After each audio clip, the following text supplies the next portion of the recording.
Les prestations de la fonction publique béninoise ont été dominées depuis les indépendances par de nombreuses faiblesses. À titre d'exemple, le fonctionnaire admis à faire valoir ses droits à la retraite doit attendre plusieurs mois, voire des années, avant de disposer de son livret et jouir de sa pension de retraite. Il en est de même pour le fonctionnaire nouvellement recruté, qui doit trimer longtemps avant de percevoir son premier salaire. En règle générale, c'est la croix et la bannière pour faire aboutir un dossier de carrière professionnelle ou obtenir une pièce administrative dans les services publics. À la faveur d'un projet mis en œuvre de 2014 à fin 2018 par le ministère du Travail et de la fonction publique, avec l'accompagnement du programme des Nations Unies pour le développement, tous ces problèmes sont en voie de résolution. Le projet d'appui à la réforme administrative et institutionnelle et de la fonction publique est un projet initié par le PNUD pour accompagner le gouvernement du Bénin dans ses efforts de recherche des solutions durables aux contre-performances de l'administration publique. La mise en œuvre du projet a boosté les réflexions autour des actions à effet rapide de réforme que nous pouvons initier pour améliorer les services rendus aux usagers clients. Il faut dire qu'à ce titre, nous avons eu des résultats au plan institutionnel, informatique et opérationnel.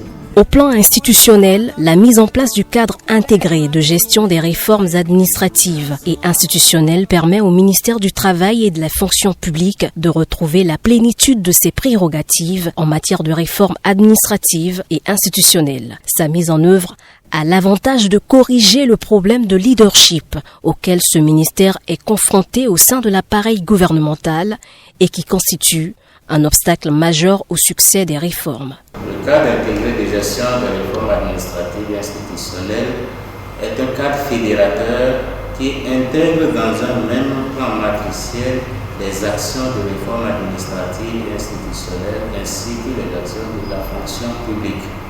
Il vise principalement trois objectifs. Premièrement, élever le portage politique des questions de réforme au niveau le plus élevé de l'État. Secondo, rendre efficace le pilotage institutionnel des actions de réforme et enfin assurer une meilleure coordination, une synergie dans la mise en œuvre et la conception des actions de réforme. Donc l'idée du cadre intégré des réformes, c'est d'avoir un outil fédérateur des réformes et qui permet à chaque entité, à chaque structure de savoir ce que font les autres entités, les autres structures pour éviter les doubles emplois. Parce qu'en général, vous allez voir que lorsqu'une réforme est entreprise au ministère, par exemple, de l'agriculture, on peut retrouver peut-être la même réforme au ministère de la Santé ou au ministère de l'Enseignement supérieur. Donc c'est assez compliqué. Donc cet outil permet aujourd'hui d'éviter des doubles emplois, des chevauchements et des enchevêtrements. L'accompagnement du PNUD a été très important parce que déjà, pour mettre en place le cadre intégré, le PNUD qui a organisé une réunion de haut niveau entre le gouvernement et les partenaires techniques et financiers pour débattre donc des questions de portage politique, des questions de réforme. C'est à l'issue de cette réunion qu'il a été décidé donc la mise en place du cadre intégré de gestion des réformes administratives et institutionnelles pour servir de base à la conduite efficace des actions de réforme et de référentiel à la contribution des partenaires techniques et financiers. La maîtrise des effectifs de la fonction publique et la masse salariale a rendu indispensable la mise en place d'un fichier unifié du personnel de l'État, FUP. L'une des étapes de la mise en place de ce fichier est la réalisation préalable de la nomenclature des corps de la fonction publique. Et c'est dans ce même pays qu'on a parlé de fonctionnaires fictifs, de fonctionnaires zombies et de tout ça. Le but de la nomenclature nationale des corps de la fonction publique, c'est d'essayer de mettre en place un outil qui permet d'avoir une vue synoptique, non seulement de la gestion des ressources humaines dans sa totalité, mais également de la masse salariale, d'assurer une interconnectivité globale entre la gestion des ressources humaines et la paie au Bénin, ce qui permet donc d'éviter des pertes de ressources énormes auxquelles nous assistons par moment. Pendant longtemps, la gestion des ressources humaines à la fonction publique est restée manuelle et classique, avec des outils de traitement de texte favorisant les erreurs de fond et de forme, les pertes de temps, l'absorption de ressources matérielles et humaines. Pour y remédier de manière efficace, la réforme de dématérialisation des processus et des actes de carrière des agents de l'État a été engagée. Nous avons constaté que les usagers de l'administration, en l'occurrence les agents admissibles à la retraite, ont des difficultés à rentrer dans leurs droits, c'est-à-dire à obtenir le carnet de pension. On n'aurait plus à traiter les dossiers de façon manuelle parce que ça perd énormément du temps. L'usager n'aura plus à produire 31 pièces auparavant, c'est-à-dire les 31 pièces qu'on lui réclame aujourd'hui. L'usager n'aura plus à les produire. C'est à l'administration de produire 25 pièces. L'usager n'aura qu'à produire que 3 pièces, à savoir les photos, le RIB et le formulaire à remplir pour savoir à quel endroit il aura à percevoir sa pension. La simplification des processus et l'informatisation de la gestion des ressources humaines permettra désormais aux agents de l'État d'obtenir leurs actes à temps et avec satisfaction, et à l'État de ne plus accumuler les rappels de salaire et pour cause. Le diagnostic réalisé à l'état des lieux de la fonction publique de 1994 a révélé un certain nombre de dysfonctionnements de l'administration, dont la lourdeur de la procédure administrative en ce qui concerne la gestion des carrières. Ainsi, pour la prise des 38 actes de gestion de carrière au profit des agents de l'État, il faut parcourir plusieurs étapes en 4 niveaux. Le premier niveau, c'est le niveau du ministère sectoriel où il faut franchir 30 étapes. Le deuxième niveau, c'est le niveau du ministère du Travail et de la fonction publique où, selon la nature de l'acte, il faut franchir 23 ou 31 étapes. Le troisième niveau, c'est le niveau du ministère de l'économie et des finances où il y a 30 étapes. Et le dernier niveau, quatrième niveau, le niveau du ministère du Travail et de la fonction publique, deuxième phase, où il faut parcourir encore 15 étapes. Donc on a au total, selon la nature de l'acte, 96 ou 106 étapes à franchir. Donc c'est une procédure qui est extrêmement longue et les actes peuvent faire des va-et-vient, ce qui fait que le délai de parution des actes est extrêmement long. Au regard de ces constats, il est plus que impérieux, plus que urgent de procéder à la simplification de ces processus.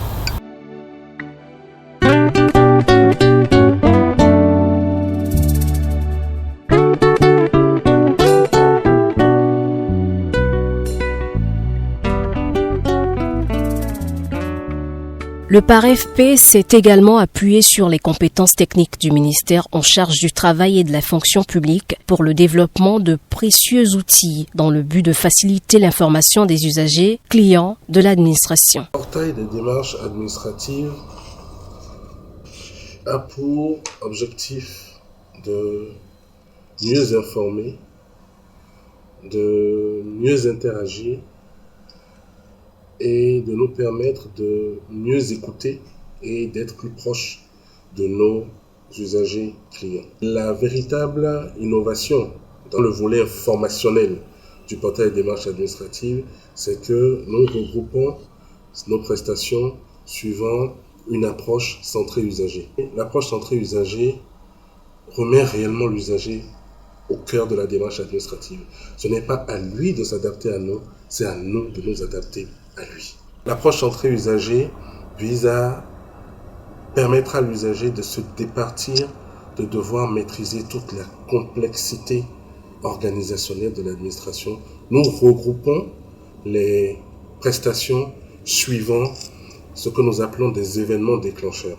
Nous définissons derrière les événements déclencheurs ce que nous appelons des lignes de vie, c'est-à-dire que nous anticipons la précédence des prestations que l'usager est emmené à solliciter. Une prestation ayant une probabilité très forte de déclencher une autre. Lorsque vous êtes par exemple dans le cadre de la gestion des ressources humaines de l'État, l'usager qui est emmené à solliciter la prestation recrutement sera forcément emmené à faire face à toutes les prestations qui concernent la gestion de la carrière et à la fin de sa carrière, à faire face aux prestations qui concernent la sortie de la carrière, la retraite et tout le reste. Donc il y a là une précédence que nous avons la possibilité d'anticiper, tout cela étant destiné à faciliter l'information de l'usager. La mise en pratique du manuel de procédure pour le recrutement des agents de l'État a favorisé une bonne organisation des concours de recrutement de 7000 enseignants et plusieurs centaines d'agents pour le ministère des Finances et de l'Économie. Ce résultat a crédibilisé le gouvernement à travers le ministère du Travail et de la fonction publique en matière d'organisation des concours de recrutement des agents de l'État. Les concours qui sont organisés aujourd'hui au niveau de notre ministère sont des concours extrêmement limpides. Si quelqu'un vous dit qu'il y a fraude, qu'il y a magouille, qu'il y a ceci, vous lui direz que c'est faux. Aujourd'hui, il n'y a plus possibilité de tricher.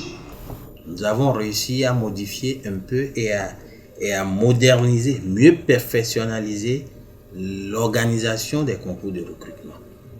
Et nous avons dématérialisé assez de processus critiques qui participent aux différentes phases. Pour citer quelques processus que nous avons pu dématérialiser, je peux parler de la dématérialisation du processus de gestion des dossiers de candidature. Le traitement des données en matière de candidature sont automatisés. Il ne s'agit plus aujourd'hui d'établir des listes à la main ou de compléter des listes le jour de composition, les travaux de secrétariat. Nous avons aujourd'hui introduit une sécurisation des copies qui nous permet aujourd'hui de poser des hologrammes sur les entêtes et corps de copie de manière à ce que plus tard, lorsque nous rapprochons l'entête et le corps de la copie, nous puissions nous assurer que c'est vraiment l'entête de la copie que nous avons mis. Il ne s'agira plus d'aller remplacer le corps des copies avant d'aller à la délibération. Aujourd'hui, nous assistons à une triple correction. En ce sens où il y a chaque niveau de contrôle. Le premier niveau, c'est ceux qui corrigent directement. Le second niveau, il s'agit des superviseurs. Le troisième niveau, il s'agit des contrôleurs. Et à chaque niveau, il y a des spécificités pour savoir que c'est tel ou tel qui a procédé à une correction. Lorsque nous finissons les corrections, uniquement les relevés de notes sont envoyés à la plateforme informatique aménagée à cet effet. Il faut signaler. Il n'y a plus de résultats quand on voit à un supérieur hiérarchique. Le jury est souverain. Les résultats obtenus par le jury à l'issue du traitement sont ceux qui sont affichés au niveau des médias, au niveau des tableaux, au niveau des diverses directions qui sont habilitées à recevoir les résultats des concours. Les autorités, que ce soit SGM, que ce soit DC, que ce soit ministre, personne n'intervient dans le processus pour dire où sont les résultats. On doit voir ça d'abord. Et même le ministre ne se préoccupe pas des résultats. Les résultats sont sortis et tout le monde vient à sa connaissance au même moment que les autorités. Ni le président de la République ne peut agir aujourd'hui pour dire voilà, pour tel concours, tel candidat. Non, c'est le mérite et rien que le mérite.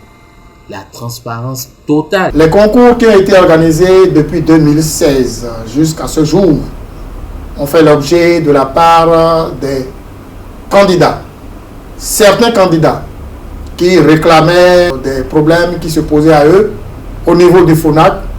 Nous nous sommes toujours déplacés au niveau du ministère de la fonction publique et du travail et surtout avec la bienveillance de Madame le ministre de la fonction publique et du travail, nous avons toujours eu la bienveillance de discuter avec le directeur du recrutement des agents de l'État, ce qu'on appelle DRAE, pour ouvrir tout le dossier, sortir les copies des candidats qui se sentaient lésés, demander les PV de délibération et montrer aux candidats qui se sentaient lésés la réalité des faits. La plupart des candidats se sont déclarés satisfaits de l'action que nous avons menée et satisfaits du travail qui est fait au niveau du ministère de la fonction publique parce que les choses ont changé. Les choses ont changé positivement. Pour mettre fin au traitement manuel des courriers administratifs ayant pour corollaire la non-maîtrise des délais de traitement et la perte de certaines correspondances, le projet a accompagné la mise en place du système de gestion électronique du courrier SIGEC. Le système de gestion électronique du courrier est une plateforme qui a pour objectif de faciliter la gestion du courrier administratif.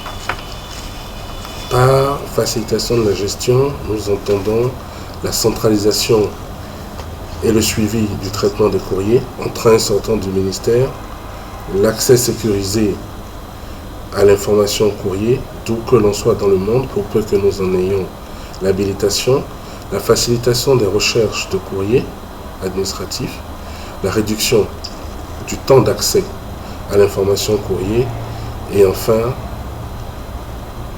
la tendance à l'exclusion de toute perte de données courrier. De manière générale, les réalisations du PAREFP augurent à court terme de belles perspectives quant à l'amélioration de l'offre de services aux usagers et clients du ministère du Travail et de la fonction publique. Elles représentent des avancées majeures dans le processus de modernisation de l'administration publique du Bénin, comme en témoignent des acteurs et usagers. Et toute réforme a besoin de la première ressource, qui est la ressource humaine qui met en valeur toutes les autres ressources. Et donc ça vient à point nommé que on forme les gens qui sont amenés à travailler dans cette administration et alors les outiller à la nouvelle procédure qui est alors la gestion électronique des courriers administratifs. Je suis désormais aguerri pour que dans le système je puisse changer les anciennes habitudes et commencer à traiter les courriers directement en ligne. Avec ce système, nous allons beaucoup changer l'administration. La lenteur et beaucoup de choses vont changer. Dans mon travail, apparemment, j'aurai moins de travail en utilisant ce système-là, le CIGIT. Moins de tâches à faire parce qu'avec la gestion du courrier, les étapes ont été éliminées. La lourdeur du travail se serait vraiment amoindrie et on va beaucoup évoluer. J'ai été à la retraite en 2016. Maintenant, les démarches en 2017 et c'est sorti en 2019. Je remercie d'abord le Seigneur d'être en vie pour trouver cette retraite. Ce niveau de pension. Ma retraite, je l'ai officiellement commencé le 1er octobre 2018. Je m'étais organisé pour avoir mon carnet de pension le jour même, mais c'est aujourd'hui qu'on l'a eu, mais c'est déjà mieux par rapport à ce que j'entendais dire. 1 an, 2 ans et tout ça, là il est temps que jamais cette réforme-là vient la situation et je pense que c'est une très bonne chose. L'essentiel c'est que maintenant ce soit pérennisé. Désormais, le mythe de la recevabilité du livret de pension par les retraités en temps réel est tombé. La retraite étant devenue un épouvantail, le couloir de la mort, il y en a qui mourraient après quelques mois de sa jouissance par manque de moyens financiers.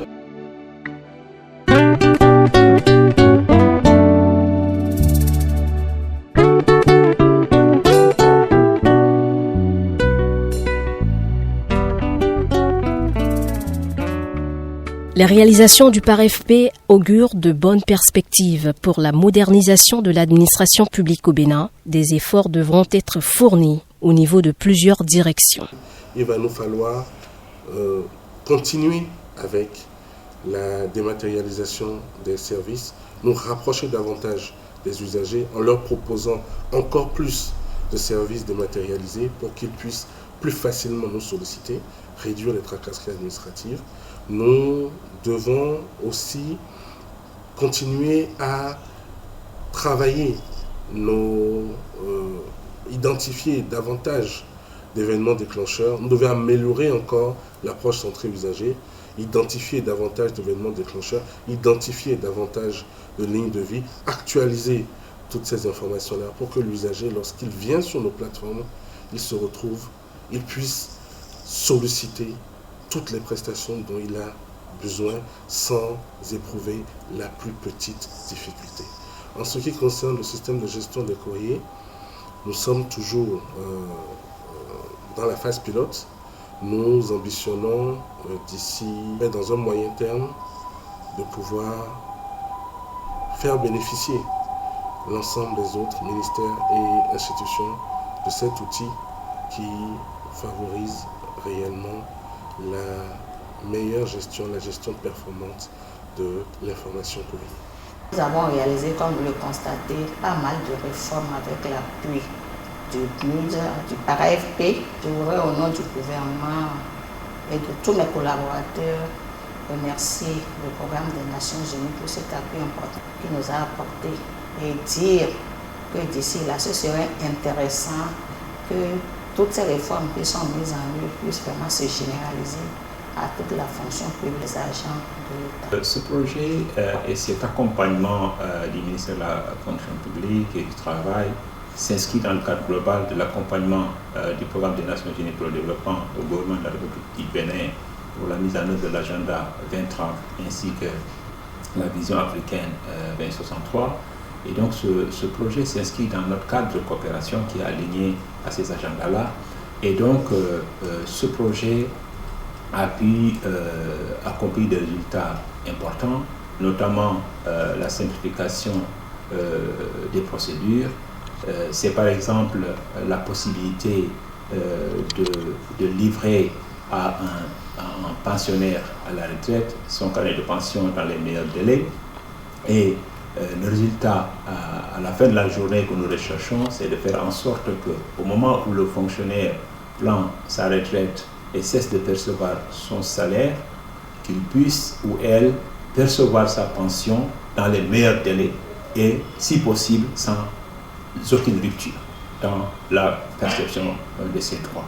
C'est également la simplification et des procédures et la dématérialisation de l'administration publique, de sorte à ce que, pour un certain nombre de services, que les usagers à travers tout le pays puissent pouvoir consulter leur dossier, puissent également rentrer en possession d'un certain nombre de services sans avoir à se déplacer, mais aussi sans avoir à interagir directement avec les agents de l'État. Ces résultats importants, parmi d'autres que l'on pas cités ici, ont été obtenus grâce à une appropriation nationale très importante. L'appropriation des cadres du ministère de la fonction publique, du projet et des services rendus par ce projet ont permis donc d'avoir un résultat extrêmement important. Un autre aspect à souligner, c'est le leadership très fort de son excellence Madame la ministre de la fonction publique qui a su fédérer l'ensemble des parties prenantes au projet et des partenaires au projet pour que chacun soit motivé à jouer sa partition. Cela donc, dans la continuité de la coopération que le PNUD a avec la République du Bénin, à travers notre nouveau cadre de coopération 2019-2023, a été repris dans ce nouveau programme pour approfondir les efforts, pour approfondir les réformes, pour également faire en sorte que les services rendus soient à l'échelle et soient également les plus durables possibles.